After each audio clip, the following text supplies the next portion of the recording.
Okay, time for a different subject. I've been really dying to talk about this article because, as you know, I'm highly skeptical about electric cars. I think, as with many things that are either kind of progressive or green, they are absolutely not thought through. And this is an excellent article by John Nash, who wrote it in the Daily Mail, and I think he's raised some really important concerns about electric cars. That's why I've entitled this, is it electric cars or electric dreams? Because I just feel our government, for example, Boris, hardly anyone who voted for him, especially in the north of England, had as their top priority getting rid of petrol and diesel cars and bringing on the electric cars so quickly. Yet he's made it a key priority, as he has with G5, which is rushing us into the arms of Huawei. And I just think he should focus on what his core support group want, and that definitely is not G5, which I don't think is going to be the way forward at all, or getting rid of cars for these electric cars, which are really going to cause more problems, and I think they're going to end up being a tax on the poor. So, as this article says here, readers have been scratching their heads over the government's ban on all sales of new petrol, diesel and hybrid cars from 2035. Now, I believe in other places like Ireland, they're going to ban them by 2030. It really is just a race to impress Greta, which is quite sad. Again, I do think politicians are spending far too much time listening to the mob on Twitter who are not representative of anybody. So all you guys, of course, will remember the last time the government took advice on cars. They ended up encouraging people to buy diesel cars because they were supposed to be greener, and then the boffins discovered that diesel was spewing out vastly more damaging nitrogen oxide and nitrogen oxide than petrol cars, making asthma and heart disease rates soar. So, as the article says, now we're experiencing this huge push for the electric car, and this is going to be more of a shocker for people and the planet, John Nash goes on to say.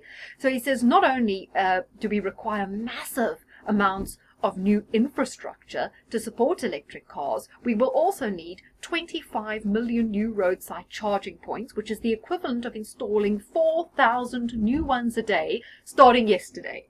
So roads and pavements will have to be ripped up all over the country in the process, which is going to create plumes of more emissions. They can't even handle potholes in most counties in this country. And now what are they going to do? They're supposed to be installing 4,000 of these roadside charging points a day in order to meet this target. And where on earth is the electricity going to come from? Now, you guys will know how I've banged on about nuclear power stations, and how the average lifespan of a nuclear power station is 25 years, and most of them in the world are at least 36 years old, and in this country many of them are old, and it takes years to build them. They require massive amounts of concrete and steel, which are some of the most polluting industries, which of course they're going to be importing these from China. As I say, to build a nuclear power station creates a vast amount of emissions. Then it takes years and years and years to build them. I mean, it takes years to get the approval, to find contractors. So how are they going to build enough of these to replace the current energy infrastructure? Otherwise, what are they going to be relying on? Wind power? I mean, solar power? Where is this electricity going to come from? So he says here, more than a third of Britons commute by car. So imagine in 2035 and beyond, everyone arriving home at night after a 9-to-5 day and suddenly having to plug in their vehicles all around the same time. Imagine the surge. Apparently, Malcolm McCulloch, who's head of Oxford University's Energy and Power Group, has warned that the national grid will need another 20 gigawatts of generating capacity, double the amount currently generated by all of the nuclear power stations, which I say are all old, need to be decommissioned because they're going to become unsafe. The Engineer magazine, he says that charging an electric car at home with a medium-speed charger is like leaving the electric shower on all night. If just a few people in the street decide to do that, it'll blow the local distribution fuse. In short, the whole system may fail. So it's just going to create a total a blackout, because it's just going to short the whole system. This is crazy. You see, they just don't understand these things. So Ofgem, Britain's energy regulator, thinks they'll solve this by making motorists pay more for off-peak recharging. So this will create a two-tier system. So lower earning commuters, or any commuter really that's commuting 9 to 5, is going to be penalised and effectively taxed out of work. That's what they say. He also goes on to say that the government's electric car dream wantonly ignores the other rapidly growing demands on supply of clean electricity.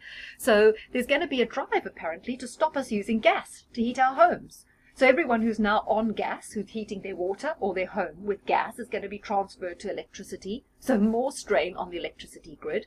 Plus they want to start charging up the aeroplanes and flying them electric. Plus these days we have an ever spiraling use of electricity with all our internet streaming, downloading, phoning, texting.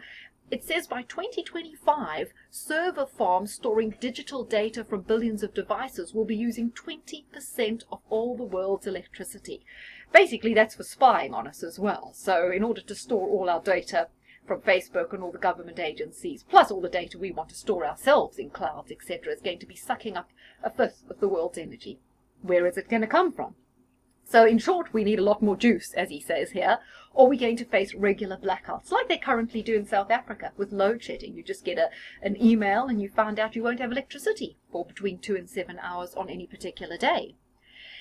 He also said that rush hour chaos across the UK's biggest train stations, railways, roads, airports, etc. Well, he's mentioning there were blackouts in August this year that caused rush hour chaos across our train stations, railways, etc. after 2 major generators had an outage. So it just goes to show how these blackouts can disrupt the whole economy and transport grid. And he said we can't rely on wind farms or solar energy to meet these needs, and we just do not have the technology to store large amounts of electricity. It has to be generated on demand.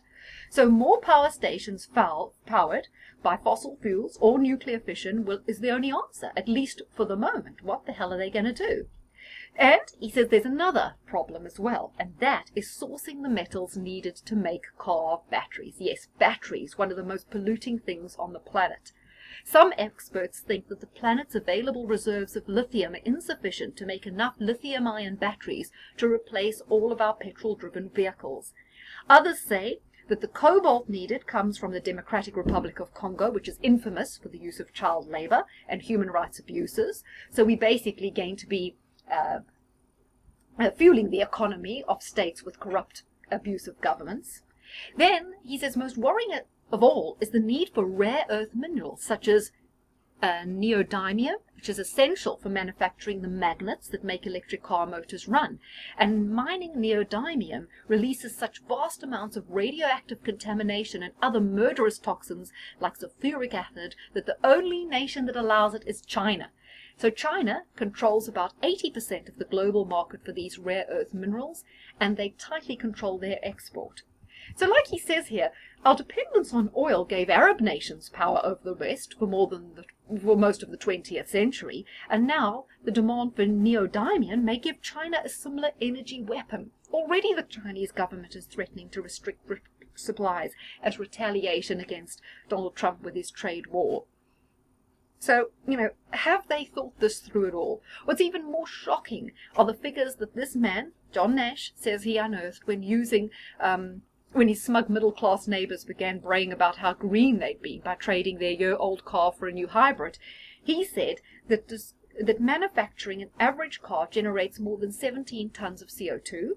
He says that's almost the amount generated by gas and electricity use over 3 years in a typical UK home. So he says that's why it's better to keep your old banger on the road rather than to upgrade on a greener model, because manufacturing these green models takes such a vast amount or pumps such a vast amount of CO2 into the air. And he says it's even worse. The Swedish government, a report they did, said that making the battery alone releases as much CO2 as 8 years' worth of driving a petrol vehicle. So, to sum up here, to make a green difference is to just use your old car. Service your old car properly, keep it on the road. Of course, that doesn't suit the car-making lobbyists who's sitting having their word all the time in the government's ear. They want us to keep buying new cars, and fantastically, if they get rid of petrol and diesel, we're all going to be forced to buy new cars. So once again, it's profitability. It's the car industry that's at the heart of this policy, not green issues at all. So, really, the signs are really there in the technical journals, and one of the most promising developments is actually cleaner diesel engines with fewer emissions. That would actually be the greener cleaner way forward. That's not the way the government's going to be looking forward, is it? So, as I say, isn't this ridiculous? Just wanted to end off, but you all heard of prohibition. Prohibition was actually not due to some moral panic about people getting drunk and drinking too much alcohol. It was because ethanol could be used to put in the motor vehicles of the time to replace petrol, and that's what they didn't want. Because at the time, most people were still very rural. A lot of people lived on farms, had relatives on farms, perhaps had access to a farm. All farms had stills, basically part of the day-to-day function of farms. The getting rid of waste and using these stills would have created vast amounts of alcohol or ethanol, which could have been used to power cars. So the main thing about the crackdown with prohibition on alcohol was to stop people generating all that ethanol to be used to power their cars and to push them all towards petrol. So once again, you hear there from the highly deadly to mine neodymium that they need for the magnets in the car engines, to the dependence on China with all the rare earth minerals, to the pollution used to manufacture these green cars. You can see that this is a nonsense. It's an absolute nonsense. And once again, like I say, they never think these things through. They just think, well, electric cars are better, no emissions, and they never go through to phase 2, phase 3, thinking everything through. You really wonder, who's driving the car here? Who's controlling this world? The biggest idiot. And the big problem is so few people are asking these important questions about electric cars, and obviously no one in government's asking them, and that's because they're all just responding to pressure from green activists, to lobbyists. And again, like we talk about often on this channel, who's really behind all this green nonsense? It's not about the climate, and it's not even about CO2, because if it was, the last thing they would be doing is forcing or pushing for the manufacture and the compulsory use of this disastrous idea of electric cars.